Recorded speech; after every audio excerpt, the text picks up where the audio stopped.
Halo Bapak Ibu yang terhormat, kenalkan saya Iswandi Hariramen.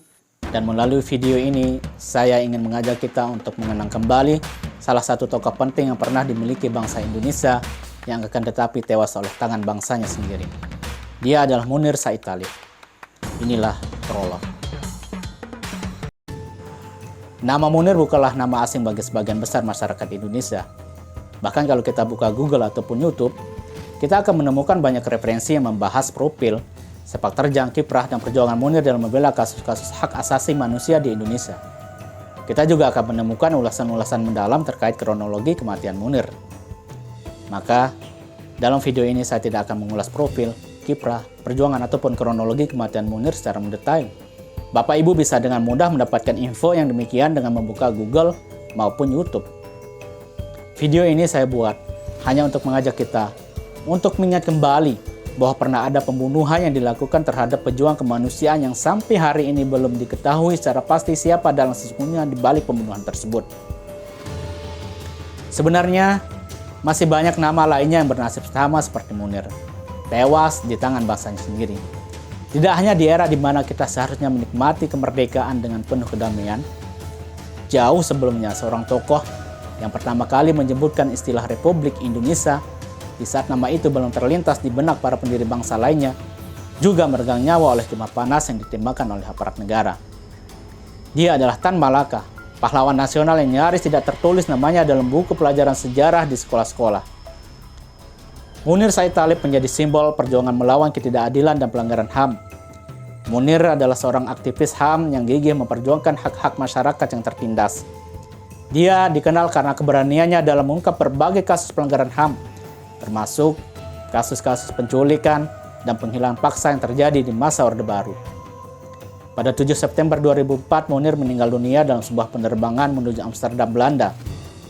Hasil autopsi menunjukkan bahwa Munir meninggal akibat racun arsenik yang ditemukan dalam tubuhnya.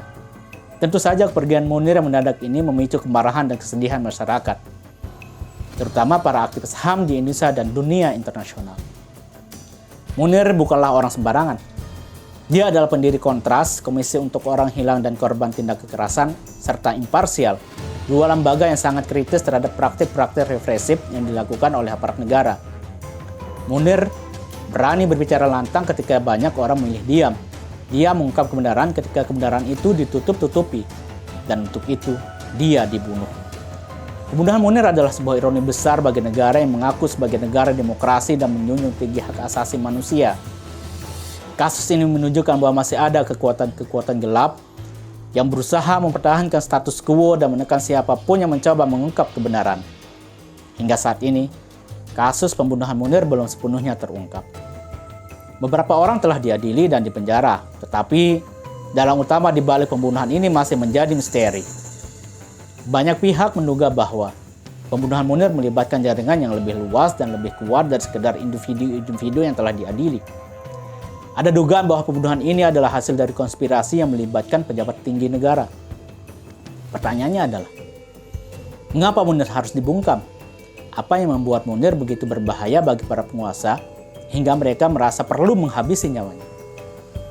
Jawabannya mungkin terletak pada keberanian Munir untuk mengungkap kejahatan-kejahatan oknum aparat negara yang selama ini disembunyikan dari publik.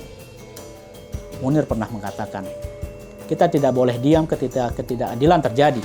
Diam berarti kita menjadi bagian dari kejahatan itu sendiri. Dan itulah yang dilakukan Munir sepanjang hidupnya. Dia menolak diam, dia memilih untuk berbicara, dia memilih untuk melawan, dan karena itu dia dibunuh.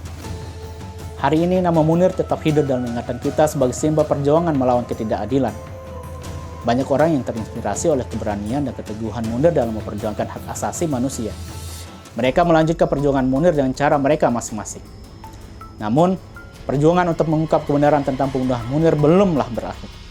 Keadilan untuk Munir belum terwujud, dan selama keadilan itu belum terwujud, kita semua memiliki tanggung jawab untuk terus mengingat Munir dan meneruskan perjuangannya.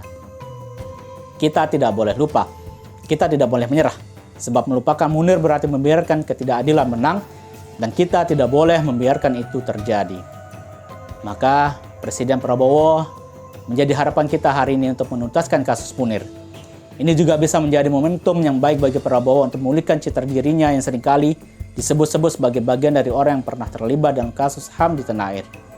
Semoga Pak Prabowo, sang presiden, bisa mewujudkannya. Bapak Ibu yang terhormat, demikian. Jika berkenan, silakan untuk komentar dan subscribe channel ini. Terima kasih.